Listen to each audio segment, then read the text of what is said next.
بسم اللہ الرحمن الرحیم۔ السلام علیکم۔ تپتی دھوپ میں میں کھیتوں میں کام کر رہا تھا جب ایک بار پھر سے وہ چکر لگانے یہاں آئی تھی۔ کسی شان سے چلتی ہوئی وہ ملکہ عالیہ لگتی تھی۔ میں کام چھوڑ کر اسے دیکھنے لگا۔ اس نے مجھے یوں رکتے ہوئے دیکھا تو گھورتے ہوئے کہنے لگی، کیا ہوا؟ ہاتھ کیوں روکے تم نے لڑکے؟ جلدی جلدی ہاتھ چلاؤ، ابھی بہت کام کرنا ہے۔ میں نہیں جانتا تھا کہ یہ کون ہے، کیونکہ پہلی بار ابا نے مجھے باغ میں بھیجا تھا جہاں پر مجھے فالتو گھاس کی کٹائی کرنی تھی۔ جیسے ہی وہ تھوڑا قریب سے ہو کر گزری تو اچانک اس کے وجود سے ایک ایسی خوشبو آئی کہ میں اپنے حواس چھوڑ بیٹھا تھا۔ نہ جانے وہ کون تھی، کہاں کی رہنے والی تھی، لیکن کہیں یہ اسی محل میں آئی ہوئی مہمان تو نہیں۔ میری نگاہوں نے دور تک اس کا پیچھا کیا تھا۔ دور درختوں کے جھنڈ میں جا کر وہ نہ جانے کہاں غائب ہو گئی تھی۔ میں ٹھنڈی سانس بھر کر اپنا کام کرنے لگا، لیکن حقیقت تو یہ تھی کہ اس خوبصورت لڑکی کی خوبصورتی نے میرا دل موہ لیا تھا۔ کہاں وہ شہزادی کی طرح دکھنے والی لڑکی اور میں ایک غریب مزدور۔ شاید میں اپنی اوقات بھول گیا تھا۔ میرا نام رئیس ہے۔ میں ایک غریب کسان کا بیٹا تھا۔ ہم جس گاؤں میں رہتے تھے وہاں پر سب غریب ہاری رہتے تھے۔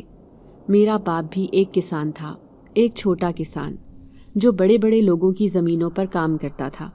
ہمارا ایک ذاتی گھر تھا، 2 کمروں پر مشتمل، ایک کچا مکان جسے کئی بار ابا نے پکا کرانے کی حسرت دل میں پالی تھی، لیکن آج تک وہ اس میں کامیاب نہیں ہو سکے تھے۔ مجھے تعلیم حاصل کرنے کا بہت شوق تھا، اس لیے میں نے میٹرک کے بعد شہر میں جا کر پڑھنے کا فیصلہ کیا۔ شہر میں ہاسٹل میں رہنے کا خرچہ میرا باپ نہیں اٹھا سکتا تھا، اسی لیے میری اماں بار بار کہتی کہ چھوڑ دے یہ تعلیم کے خرچے، جا کر اپنے پیو کا ہاتھ بٹا، اس کا بازو بننے کی کوشش کر۔ اماں مجھے سمجھاتی تھی، پھر کہتی کہ کل کو تیری بہنوں کی شادی بھی ہوگی جنہیں وہ اکیلا اپنی بیٹیوں کو رخصت کرے گا۔ 3 جوان بہنیں ہیں، کچھ تو خیال کیا کر۔ میں ٹھنڈی سانس بھر کر رہ گیا۔ در حقیقت میں وڈیروں کی غلامی سے تنگ آ گیا تھا۔ میرے باپ نے ساری زندگی ان کی غلامی کی تھی، لیکن کیا صلہ ملا تھا؟ آج تک وہ ایک غریب کسان ہی رہا، کبھی بھی اپنی زمین کا ایک ٹکڑا تک خرید نہیں سکا تھا۔ ہمارے گاؤں میں وڈیروں کا نام بہت مشہور تھا، لیکن ایک حویلی جو کئی سالوں پہلے خالی ہو گئی تھی، نہ جانے اس میں ایسی کیا آفت آئی کہ اس حویلی میں رہنے والے سب لوگ اس گاؤں سے دور جا کر بس گئے تھے۔ کبھی پلٹ کر دوبارہ اس حویلی میں قدم بھی نہ رکھا۔ لیکن اب آج میں 20 سال کا ہو گیا ہوں، اور تب میں نے سنا کہ وہ حویلی پھر سے آباد ہو گئی ہے۔ حیرت کی بات تو یہ تھی کہ اس حویلی کا، جس کا نام شاداب محل تھا، وہاں ایک خوبصورت لڑکی آئی تھی جو کہتی تھی کہ میں اس حویلی میں رہنے والے شاداب احمد خان کی پوتی ہوں۔ وہ لڑکی تھی بھی بہت خوبصورت۔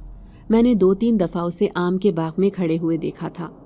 اس کا کھڑے ہونے کا شاہانہ انداز دیکھ کر اس پر کسی شہزادی ہونے کا گمان ہوتا تھا۔ میں آج بھی آم کے باغ کو صاف کر رہا تھا۔ میرا گریجویشن ہونے میں صرف 1 سال ہی رہ گیا تھا۔ ایسے میں جب وہ دور سے مجھے آتی ہوئی دکھائی دی، گلابی رنگ کا جوڑا پہنے، اس کا فراک زمین سے لپٹا جاتا، سنہرے بالوں پر کسی باربی ڈال کا گمان ہوتا تھا۔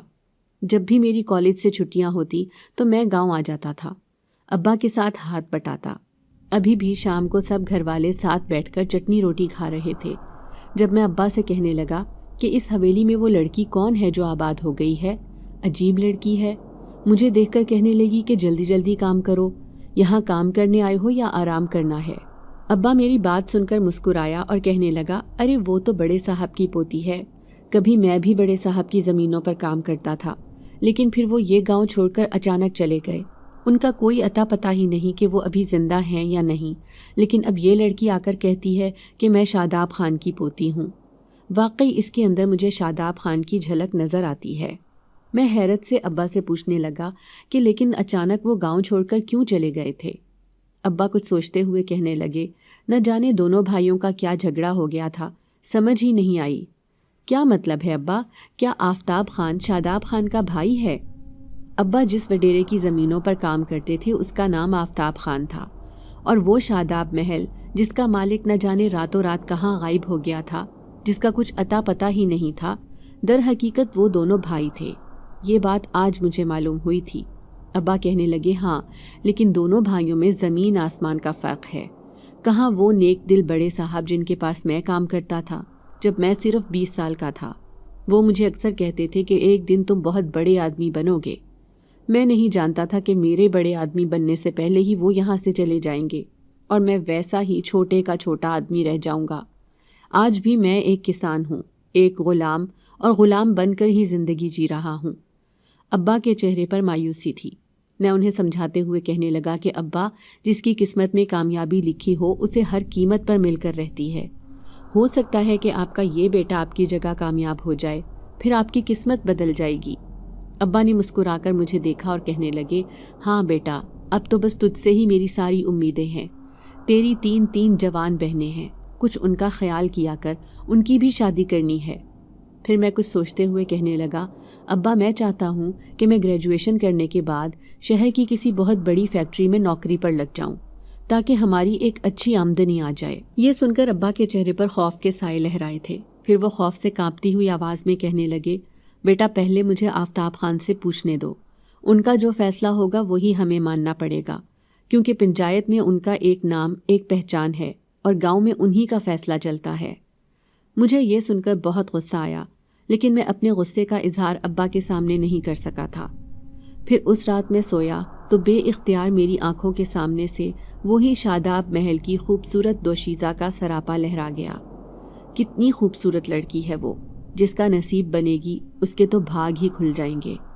میں بے اختیار اسے سوچ کر مسکرایا تھا۔ پھر دوسری صبح میں اس حویلی کے سامنے سے گزر رہا تھا جب کسی نے مجھے آواز دے کر روکا۔ میں جیسے ہی پلٹا تو حیران رہ گیا۔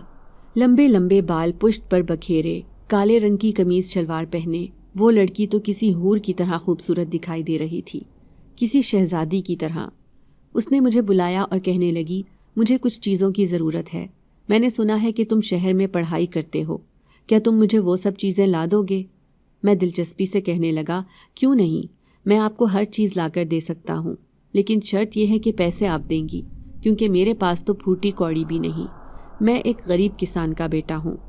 اس نے سر سے پاؤں تک مجھے دیکھا، پھر کہنے لگی، غریب تو تم کہیں سے بھی نہیں لگتے، اچھے خاصے خوبصورت دکھتے ہو۔ اس کے منہ سے اپنی تعریف سن کر میں بے تحاشا خوش ہو گیا تھا۔ پھر اس نے میرے ہاتھ میں ڈھیر سارے پیسے رکھے اور کہنے لگی، یہ سارا سامان اس کاغذ پر لکھا ہوا ہے، دیکھو ساری چیزیں دھیان سے لے کر آنا۔ یہ کہہ کر وہ اندر حویلی میں چلی گئی۔ میں دل ہی دل میں سوچنے لگا کہ اتنی بڑی حویلی میں یہ اکیلی کیسے رہتی ہوگی۔ وہ حویلی بھی بہت خوبصورت تھی، پوری حویلی پر سفید روغن کیا گیا تھا، اس کی وجہ سے یہ الگ ہی نظر آتی تھی۔ پھر پیدل ہی پیدل چلتے میری نظر آفتاب خان کی حویلی پر پڑی۔ اگر یہ اس کا چاچا لگتا ہے تو یہ اس کے پاس کیوں نہیں رہتی؟ میں تھوڑا حیران ہوا تھا، شاید دونوں بھائیوں میں کوئی انبن ہو گئی ہو۔ یہی سوچ کر میں ابا سے کہہ کر شہر کی طرف چلا آیا۔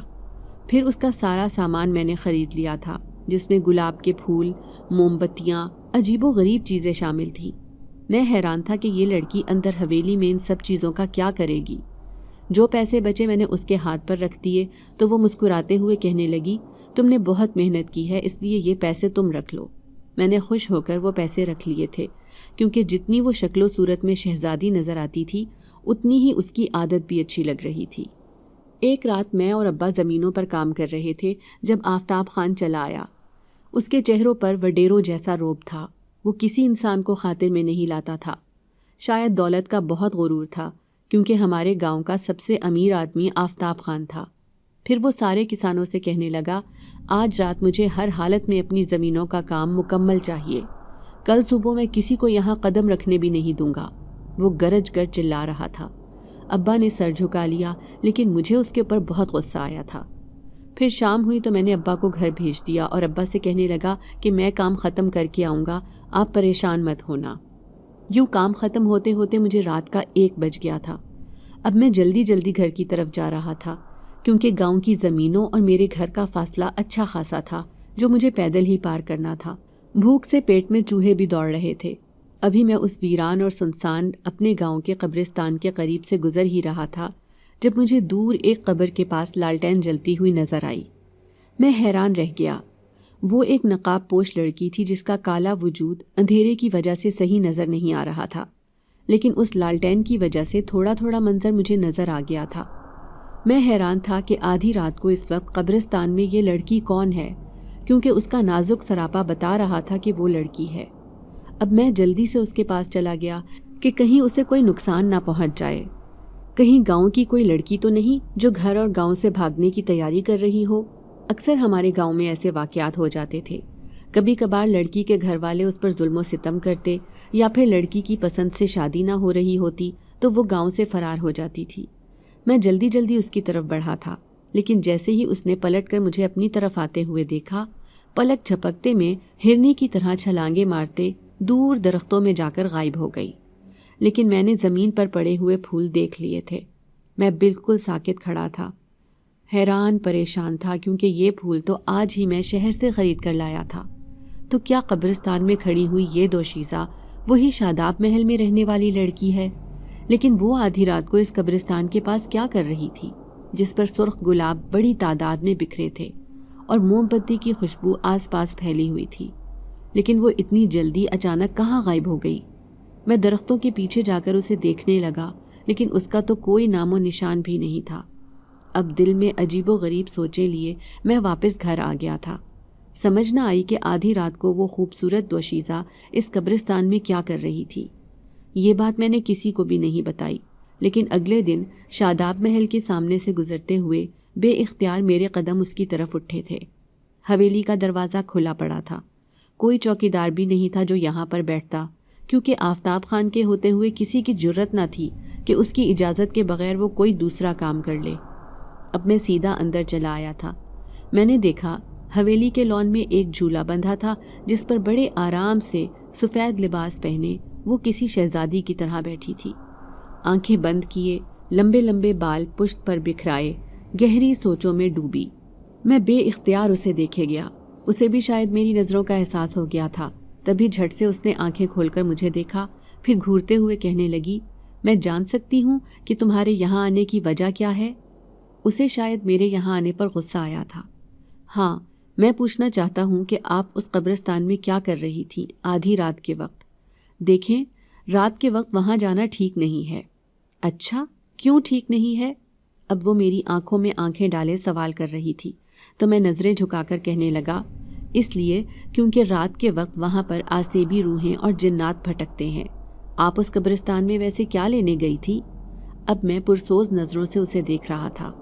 میں وہاں کسی سے ملاقات کرنے گئی تھی، کسی کو اپنے دل کا حال بتانے گئی تھی، لیکن میری وہاں سننے والا کوئی بھی نہیں تھا۔ کیا میں پوچھ سکتا ہوں کہ تم وہاں کس سے ملنے گئی تھی؟ نہیں، تم یہ پوچھنے کا حق نہیں رکھتے۔ اچانک ہی اس نے اپنا رخ موڑ لیا تھا۔ یہاں سے چلے جاؤ، میں کسی سے بات بھی نہیں کرنا چاہتی، اور خبردار جو میرا راز کسی کو بتایا کہ میں آدھی رات کو اس قبرستان میں جاتی ہوں۔ تیز تیز قدموں سے چلتے ہوئے وہ اندر جا چکی تھی۔ میں صرف اس کی پرچھائی کو دیکھتا رہ گیا۔ بوجھل دل لیے کھیتوں میں چلا آیا، جہاں پر بھاری کام میرا منتظر تھا۔ اب میری چھٹیاں ختم ہو جاتی تو میں دوبارہ شہر چلا جاتا۔ شہر میں جا کر رہنا بھی آسان نہیں تھا۔ وہ تو میرے شہر کا دوست بہت اچھا تھا جو مجھے اپنے ساتھ رکھ لیتا تھا، حالانکہ اس کے گھر والے اس بات پر اعتراض بھی کرتے تھے، کیونکہ ان کا گھر بھی چھوٹا سا تھا۔ ایک بیٹھک تھی جس میں میں اپنے دوست کے ساتھ سونے کے لیے چلا جاتا تھا۔ پورا دن میں کالج میں ہی رہتا۔ شام میں میری کوشش ہوتی کہ وہیں پر کہیں کام پر لگ جاؤں تاکہ تھوڑی بہت آمدنی ہو جائے، زیادہ نہیں تو اپنی فیسوں کا ہی کچھ انتظام کر لوں۔ اب میرے جانے میں 10-15 دن رہ گئے تھے۔ پھر اس شام جب سارے گھر والے بیٹھ کر کھانا کھا رہے تھے، ابا کہنے لگے، شاداب محل میں جو لڑکی آئی ہے، سارے گاؤں والے اس کے بارے میں عجیب و غریب باتیں کر رہے ہیں۔ کیسی باتیں ابا؟ میں نوالا منہ میں رکھتے ہوئے پوچھنے لگا۔ ایک آدمی کہہ رہا تھا کہ اس نے اکثر رات کے وقت اسے قبرستان میں گھومتے پھرتے دیکھا ہے۔ کبھی اس کے ہاتھ میں لال گلاب کی تھیلی ہوتی ہے تو کبھی اگربتی۔ وہ ایک قبر پر جا کر اس پر لال گلاب پھینکتی ہے اور اگربتی جلا کر وہاں پر رکھ دیتی ہے، حالانکہ وہ قبر تو کسی انجان آدمی کی ہے، ایک لاوارث لاش۔ لاوارث لاش؟ میں نے چونک کر ابا کو دیکھا تو ابا کچھ ماضی میں کھوتے ہوئے کہنے لگے، ہاں، یہ بات سچ ہے، وہ ایک لاوارث آدمی کی لاش تھی۔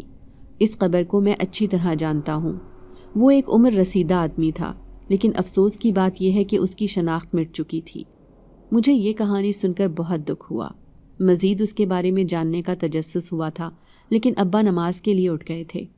پھر میں اپنے بستر پر لیٹ کر یہ سوچنے لگا کہ آخر وہ خوبصورت لڑکی اس لاوارث لاش کے پاس ہر رات کیوں جاتی ہے۔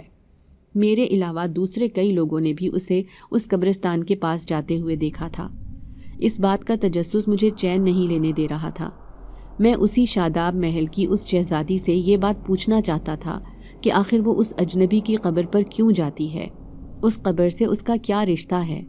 ابھی میرے شہر جانے میں پورے 15 دن باقی تھے اور میں سوچ رہا تھا کہ اگر میں شہر چلا گیا تو واپس لوٹوں گا تو یہ یہاں پر موجود نہیں ہوگی، تو اس سے پہلے ہی مجھے یہ بات جاننی ہوگی۔ اسی بات کے تجسس سے مجبور ہو کر میں رات کے 12 بجے اپنے گھر سے نکلا تھا۔ پورا گاؤں سناٹے میں ڈوبا ہوا تھا، چاروں طرف ہولناکی چھا رہی تھی۔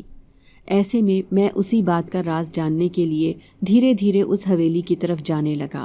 لیکن یہ کیا، جیسے ہی حویلی کی طرف آیا تو دروازہ کھلا دیکھ کر میں حیران رہ گیا۔ اندر ہو کا عالم تھا، بندہ نہ بندے کی ذات تھی۔ وہ لڑکی کہاں گئی؟ کیونکہ حویلی تو پوری تاریکی میں ڈوبی ہوئی ہے۔ میں نے 2-3 دفعہ اسے آوازیں لے کر پکارنا چاہا، لیکن میرے جواب میں خاموشی تھی۔ پھر اچانک ہی میرے ذہن میں جھماکا ہوا۔ مجھے یاد آیا کہ کہیں وہ وہیں تو نہیں چلی گئی جہاں ہر رات چوری چھپے سب گاؤں والوں کی نظروں سے پوشیدہ ہو کر وہ اس قبر کے پاس جاتی ہے۔ میں الٹے قدموں وہیں بھاگا تھا۔ یہ موقع ہاتھ سے جانے نہیں دینا، یہی سوچ کر میں تیز تیز قدموں سے چلتے ہوئے اسی پرانے قبرستان کی طرف جانے لگا۔ میں نے دیکھا دور سے اس کا سایہ نظر آ رہا تھا۔ پھر میں درخت سے چھپ کر اسے دیکھنے لگا۔ اس نے ہاتھ میں پکڑے ہوئے پھول اس قبر پر رکھے اور وہاں سر رکھ کر لیٹ گئی۔ نہ جانے وہ منہ ہی منہ میں کیا بڑبڑا رہی تھی۔ میں اس کی ساری کارروائی بڑے غور سے دیکھ رہا تھا، لیکن پھر آگے جو منظر میری آنکھوں نے دیکھا تھا اس نے میرے ہوش اڑا دیے تھے۔ وہ تھوڑی دیر بعد اٹھ کر گئی اور سامنے ایک پرانے درخت کے اندر غائب ہو گئی۔ میں بار بار اپنی آنکھیں مسل مسل کر دیکھ رہا تھا کہ میں نے کوئی خواب تو نہیں دیکھا ہے، یا پھر مجھے کہیں گمان تو نہیں گزرا ہے، لیکن نہ یہ میرا خیال تھا اور نہ ہی خواب، یہ سب حقیقت تھا۔ وہ لڑکی وہاں سے غائب ہو چکی تھی۔ اس خوبصورت شہزادی کی اس بات نے مجھے خاصا خوفزدہ کر دیا تھا۔ پھر بڑی مشکل سے چلتا ہوا میں اس درخت کے پاس آیا۔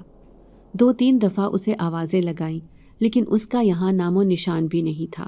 یا خدا، یہ کیا ماجرا ہے؟ اب میں سر پکڑے بیٹھا تھا۔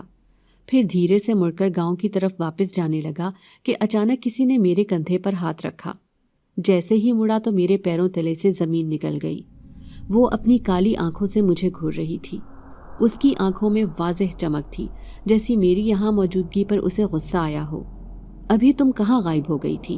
میں نے خود اپنی آنکھوں سے تمہیں غائب ہوتے ہوئے دیکھا۔ میں نے 1 منٹ بھی صبر نہ کیا اور فوراً ہی اس سے پوچھ ڈالا، تم میری جاسوسی کیوں کر رہے ہو؟ جانتے بھی ہو کہ میں کون ہوں؟ میری حقیقت جان لی تو تمہارے ہوش اڑ جائیں گے، وہ غضبناک لہجے میں کہہ رہی تھی۔ میں بھی مضبوط لہجے میں کہنے لگا، تمہاری حقیقت جاننے ہی میں یہاں آیا ہوں۔ بتاؤ مجھے تم کون ہو اور یہ کیا کرتی پھر رہی ہو؟ سارے گاؤں کے لوگ پتہ ہے تمہارے بارے میں کیا کیا باتیں کر رہے ہیں؟ تبھی اس نے رخ موڑا اور شاہانہ انداز میں کہنے لگی، مجھے کسی کی باتوں سے کوئی فرق نہیں پڑتا، بس میں یہاں اپنا بدلہ لینے آئی ہوں۔ میرا بدلہ پورا ہوا تو میں یہاں سے چلی جاؤں گی۔ میرے سینے میں جو راز دفن ہے اس راز کو فاش کر کے ہی جاؤں گی ان گاؤں والوں کے سامنے۔ اس کے لہجے کی چبھن بتا رہی تھی جیسے کسی نے اس کا بہت برے طریقے سے دل دکھایا ہو۔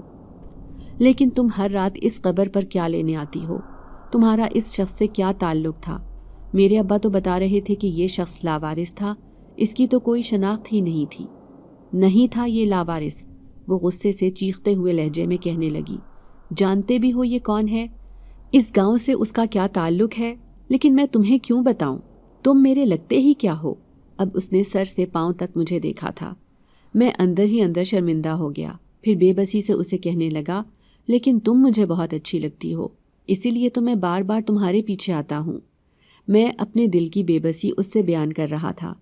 وہ میری بات سن کر مسکرائی، پھر کہنے لگی، مجھے ابھی تم پر ترس آتا ہے۔ تم ایک پڑھے لکھے خوبصورت نوجوان لگتے ہو، اس گاؤں کا مستقبل بدل سکتے ہو، پھر آخر کیوں اس وڈیرے کے غلام بنے ہوئے ہو؟ اس کی آنکھوں میں نفرت تھی، وڈیرے کا نام لیتے ہوئے اس کی زبان بھی شعلے اگل رہی تھی۔ میں بے بسی سے کہنے لگا، سارے گاؤں والے اس کی دولت جائیداد کی وجہ سے مجبور ہیں۔ وہ ایک امیر شخص ہے، لیکن کسی کا حق کھا کر وہ کبھی سکھ سے نہیں جی سکے گا۔ اس نے مضبوط لہجے میں مجھ سے کہا تھا۔ کیا مطلب ہے تمہارا؟ کس کا حق کھایا ہے وڈیرے نے؟ وہ تو آفتاب خان ہیں، شاداب خان کا بیٹا۔ دونوں بھائی بہت بڑے جاگیردار تھے۔ وہ نفرت سے کہنے لگی، دونوں بھائی تھے لیکن دونوں ایک دوسرے سے بالکل الگ۔ ایک کا دل محبت اور خلوص سے بھرا ہوا تھا تو دوسرے کے دل میں شیطانیت اور ہوس کی لالچ تھی۔ میں اس آفتاب خان کو اچھی طرح جانتی ہوں کہ یہ کس نیت کا مالک ہے۔ میں ڈرتے ڈرتے کہنے لگا، تو کیا آفتاب خان سے تمہارا کوئی تعلق نہیں؟ وہ تو آخر تمہارے چچا ہیں یا نہیں ہیں؟ نہیں ہے وہ میرے چچا، وہ میرے کچھ بھی نہیں لگتے۔ میرا ان سے کوئی خون کا رشتہ ہے ہی نہیں۔ میں صرف یہاں آئی ہوں تو اپنے بابا کے لیے، شاداب خان، جس نے مجھ سے وعدہ لیا تھا کہ میں ہمیشہ اس کی حویلی کی حفاظت کروں گی۔ اس حویلی جس کا نام انہوں نے بڑی شان سے شاداب محل رکھا تھا، لیکن آج دیکھو اجڑی حالت میں یوں ویران پڑی ہے۔ ایسے گمان گزرتا ہے مانو یہ اسی شاداب خان کی قبر ہو۔ اس کی آنکھوں سے آنسو ٹپ ٹپ گر رہے تھے۔ میں بے بسی سے اسے روتے ہوئے دیکھتا رہا، حالانکہ اس کا رونا میرے دل کو چیر رہا تھا۔ آخر یہ مجھے حقیقت کیوں نہیں بتا رہی؟ یہ کچھ چھپانا چاہتی ہے، لیکن میں اس قبر والا راز تو پھر بھی بھول ہی گیا تھا۔ میں اس سے پوچھنا چاہتا تھا، لیکن اس کی روتی ہوئی آنکھیں دیکھ کر ہمت ہی نہ ہوئی۔ پھر میں اسے دلاسا دیتے ہوئے کہنے لگا، چلو حویلی واپس چلو، دیکھو یوں راتوں کو یہاں آنا ٹھیک نہیں ہے۔ اب وہ خاموش رہی اور چپ چاپ میرے پیچھے پیچھے چلنے لگی۔ کچھ دور تک اس کے قدموں کی چاپ مجھے سنائی دیتی رہی۔ پھر میں اس سے بغیر مڑے کہنے لگا، آپ نے اس گاؤں میں آ کر اس کی شان بڑھا دی ہے۔ اس گاؤں میں ایک بھی لڑکی اتنی خوبصورت نہیں جتنی آپ ہیں۔ آپ کی خوبصورتی تو بے مثال ہے۔ میں اس کی تعریفیں کر رہا تھا، لیکن وہ خاموش رہی۔ اس کے چپ رہنے پر میں حیران تھا۔ جیسے ہی مڑ کر دیکھا تو میرے پیروں تلے سے زمین نکل گئی۔ اس کا تو وہاں کوئی وجود ہی نہیں تھا، حالانکہ اس کی پیچھے چلنے کی آوازیں میں اپنے کانوں سے سنتا آ رہا تھا۔ وہ زمین میں چھپ گئی ہے یا آسمان اسے کھا گیا ہے؟ اب میں سر پکڑے وہیں کھڑا پاگلوں کی طرح دیکھنے لگا۔ عجیب لڑکی ہے، پل بھر میں غائب ہو جاتی ہے، پتہ بھی نہیں چلتا۔ لیکن دوسری صبح جو ہوا تھا اس نے سب کے ہوش اڑا دیے تھے۔ پورے گاؤں میں ہنگامہ مچ گیا تھا جب پتہ چلا کہ آفتاب خان کو کسی نے اس کی حویلی سے اغوا کر لیا ہے۔ رات کو وہ اپنے کمرے میں سویا تھا، اپنے بستر پر موجود تھا، لیکن صبح میں ملازم نے جیسے ہی کمرے کا دروازہ کھولا تو وہاں کسی کا نام و نشان بھی نہیں تھا۔ وہ کبھی بھی کسی کو بغیر بتائے تو گھر سے جاتے ہی نہیں تھے۔ گاؤں والے حیران تھے کہ آخر وہ کہاں چلا گیا ہے، لیکن میرے دل میں کچھ تجسس تھا۔ ابھی رات کو ہی تو کوئی آفتاب خان کے بارے میں عجیب عجیب باتیں کر رہا تھا۔ وہ کوئی اور نہیں بلکہ وہی خوبصورت لڑکی تھی جو اس حویلی میں رہتی تھی۔ مجھے اس پر شک ہو رہا تھا، لیکن گاؤں والوں کو اس پر شک نہیں تھا۔ تبھی میں نے سنا جب ایک آدمی کہنے لگا، ہو نہ ہو یہ وہی لڑکی ہے جس کی حرکتیں کچھ ٹھیک نہیں۔ راتوں کو اٹھ اٹھ کر قبرستان میں کیا لینے جاتی ہے؟ کہیں اس کے تعلقات کسی بڑے گروہ کے ساتھ تو نہیں ہیں؟ ہو نہ ہو وڈیرے صاحب کی گمشدگی کے پیچھے اسی لڑکی کا ہاتھ ہے۔ چلو گاؤں والوں، سارے مل کر اس حویلی کی طرف چلتے ہیں۔ میں ان گاؤں والوں کو روکنا چاہتا تھا، لیکن وہ تعداد میں کہیں زیادہ تھے۔ میں جانتا تھا کہ میری یہاں سننے والا کوئی بھی نہیں ہے۔ میں بے بسی سے انہیں جاتے ہوئے دیکھتا رہا۔ ان میں میرے ابا بھی شامل تھے۔ میں ابا سے کہنے لگا، آپ روکتے کیوں نہیں ان کو؟ وہ کسی نہتی لڑکی کے پاس جا رہے ہیں۔ وہ تو اس حویلی میں اکیلی رہتی ہے، کسی کو کچھ کہتی بھی نہیں۔ پھر سارے گاؤں والے مل کر حویلی کے دروازے پر پہنچ گئے تھے۔ تھوڑی ہی دیر بعد وہ نکلی تھی، سفید لمبا فراک پہنے، کسی شہزادی کی طرح ان کے سامنے کھڑی تھی۔ لمبے لمبے سیاہ بال پشت پر بکھرے تھے۔ بلا شبہ وہ حسن کی دولت سے مالا مال تھی۔ میں بے اختیار اسے دیکھے گیا۔ پھر وہ روب دار لہجے میں گاؤں والوں سے کہنے لگی، کیا لینے آئے ہو تم لوگ سب یہاں؟ اگر آفتاب خان اپنی حویلی سے گم ہو گیا ہے تو اس میں میری کیا غلطی ہے؟ آپ سب لوگ میرے دروازے پر کیا لینے آئے ہیں؟ تبھی اس کی آواز سن کر سارے گاؤں والوں کی بولتی بند ہو گئی، لیکن ایک آدمی گھگھیائے ہوئے لہجے میں کہنے لگا، مالکن، ان کا آپ سے بھی کوئی رشتہ ہے؟ وہ آپ کے چچا ہیں، تو کیا آپ کو دکھ نہیں کہ وہ اس طرح سے اچانک اپنے گھر سے غائب ہو گئے؟ آپ انہیں تلاش کرنے کی کوشش کیوں نہیں کرتی؟ یقیناً آپ کے بڑے بڑے لوگوں کے ساتھ تعلقات ہوں گے۔ وہ غصے سے چبا چبا کر کہنے لگی، میرے بڑے بڑے لوگوں سے تعلقات ضرور ہیں، لیکن میں آفتاب خان کے لیے کچھ نہیں کروں گی، کیونکہ میں اپنے اس سے سارے رشتے توڑ چکی ہوں۔ اب وہ میرا کچھ بھی نہیں لگتا۔